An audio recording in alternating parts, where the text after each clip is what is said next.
it's Ruthie here with Wendy Hamilton, aka Mum, and today we're going to talk about something very exciting because my mum homeschooled me and she was a full-time stay-at-home mum. But before that, before I came into existence, Mum was actually New Zealand's preeminent female woodturner. I think at that stage I was the only professional woodturner. So Mum, probably the only female woodturner at all. Yeah, probably. Yeah. So Mum actually had quite a successful career within New Zealand woodturning.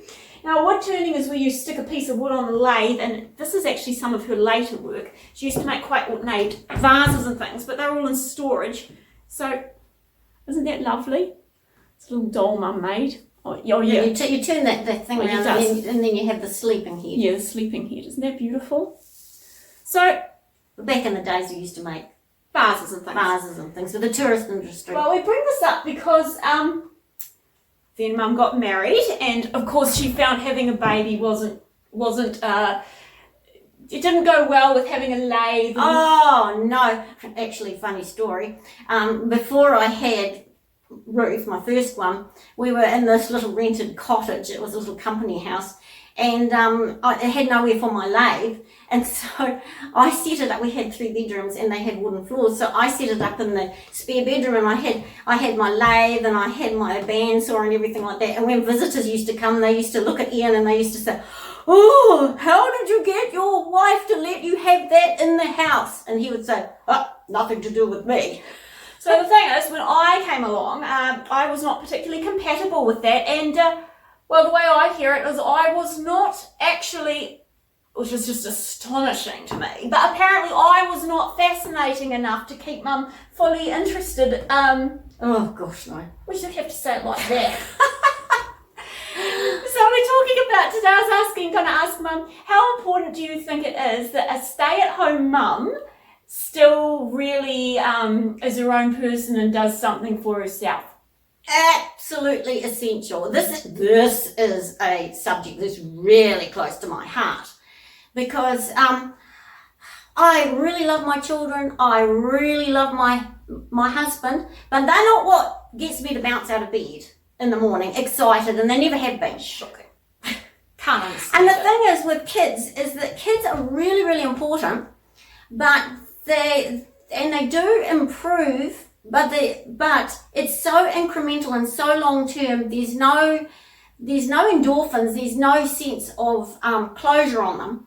And everything that you do when you're a stay-at-home mum, well actually when you're a mother, it doesn't matter whether you're a stay-at-home or not, everything that you do, your kids are going behind you, and just life is unraveling it. You clean the house is dirty. You make the beds, everyone sleeps in the bed. You make the meal, they eat the meal. So you don't have anything that's giving you any long-term endorphins, which I think is really important, to actually feel that you have you feel that you've got something that you've accomplished at the end of the day that's just been for you, that you've really enjoyed. She did many things.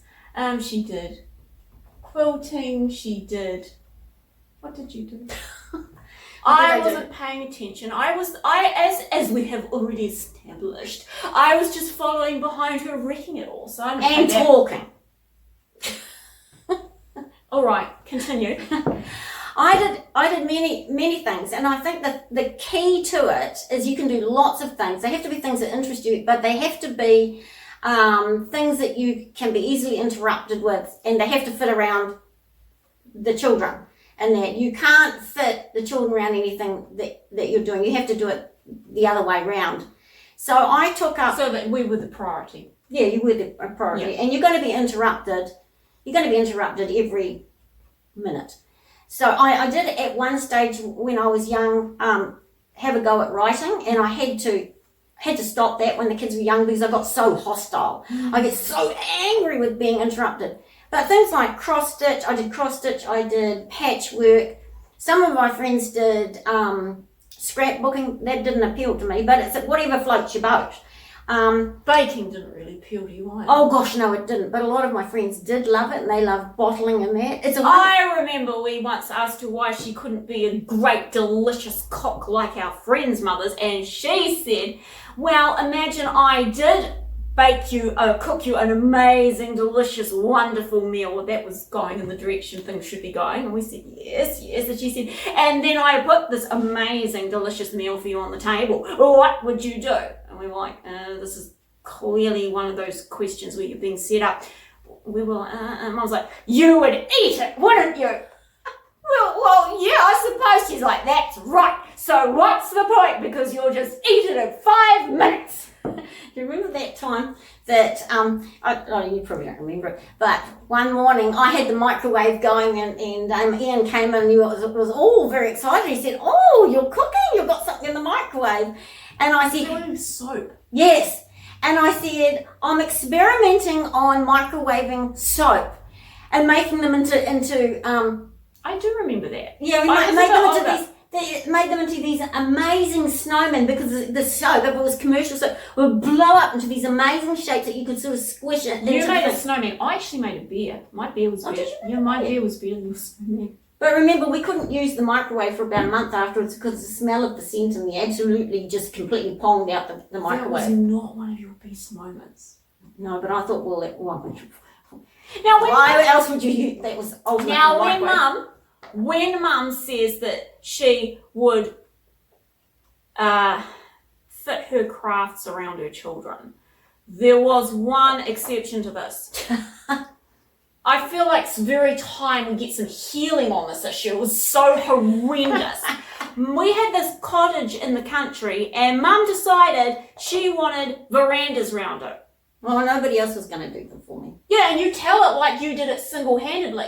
But this is nonsense. Mum made us help her. She made us help carry these big, horrible beams from... No, I didn't help. What I said to them... No, I know that. I said you made us help. Oh, yes. She had these great big pieces of timber that held It was up. your homeschooling project. Mum, I am getting some healing. Stop interrupting. This is time for me to heal.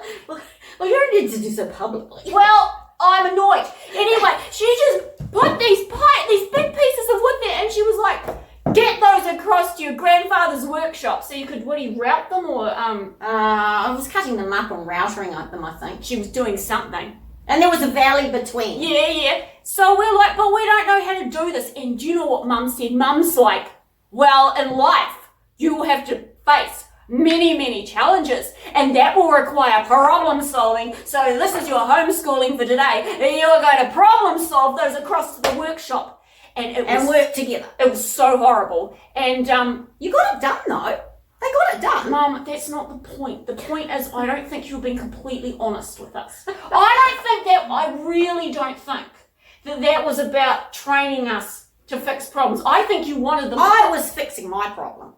2 of them. What to do with you and also get them across there. Oh. I am completely unrepentant about this.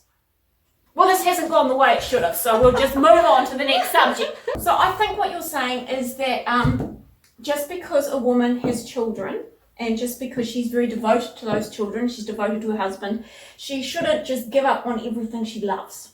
No, I think it's a mistake to be totally child-centered. I think that the children are very, very important, but the woman, their mother, is a person and she doesn't need to stop. In fact, if you handle it the right way, especially if you're a stay-at-home mother, because if you're a working woman, you're just going to be too exhausted. But if you're a stay-at-home mother, you've got all these opportunities that most women like some forms of craft. But if that doesn't float your boat, you can be studying, even university courses on architecture or whatever interests you. Whatever you like. And I will say this. Number one, that was quite rude of me. I'm sorry. I'll forgive you. You didn't need to rub it in. It's more like for those, Anyway, I one thing that was really good is Mum did a lot of sewing. I don't really remember having a sewing lesson. I'm sure there was maybe 1 or 2 and it was probably miserable for both of us. Mm-hmm. But I did have a sewing machine and Mum always made sure we had a lot of fabric.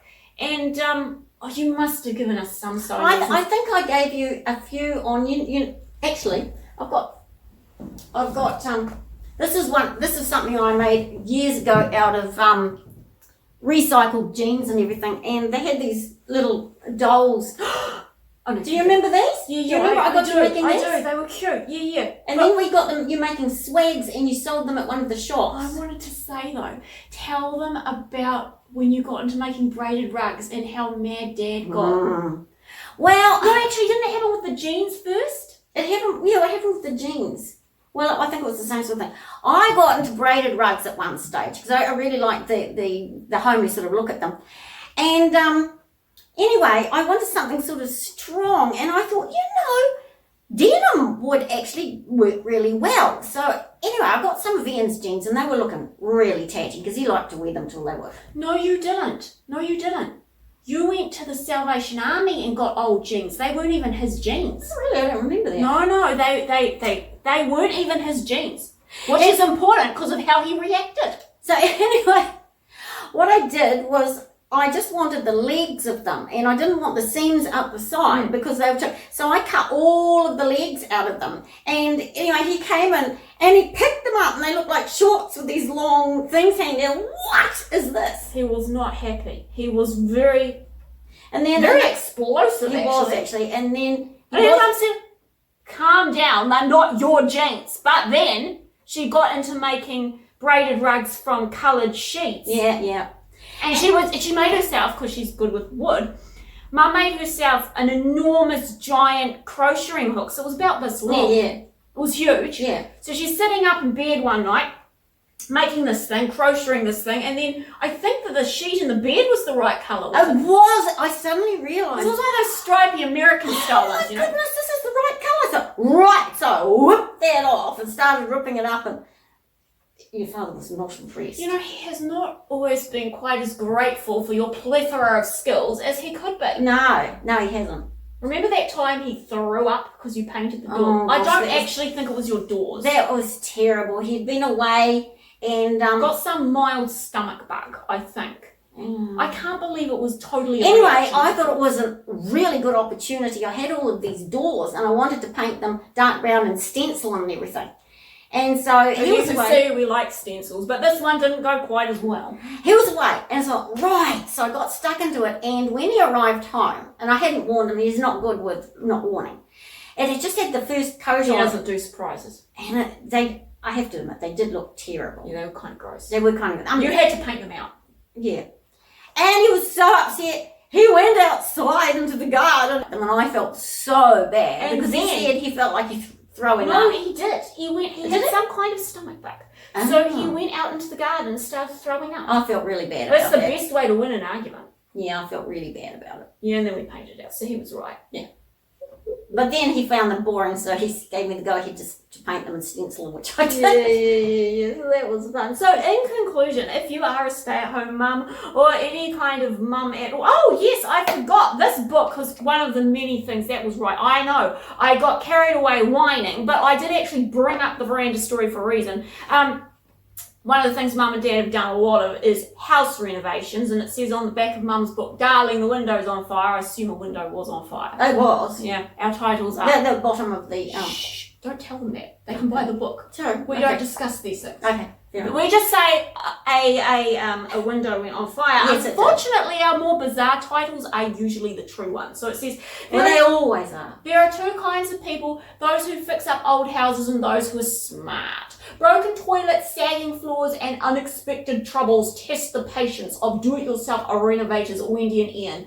Their journey from derelict to delightful makes an encouraging read for those living through renovations and hilarious entertainment for the rest of us, except for those of us who had to help out and didn't get much choice. But apart from that, it was a great childhood, and I love you very much. Well, I'm pleased about that. So remember, keep your life interesting, and you don't have to necessarily build your own verandas or quilt, but find something that makes you happy, because joy is worth having. Thank you so much for joining us, and we'll talk to you next time. Bye. Bye.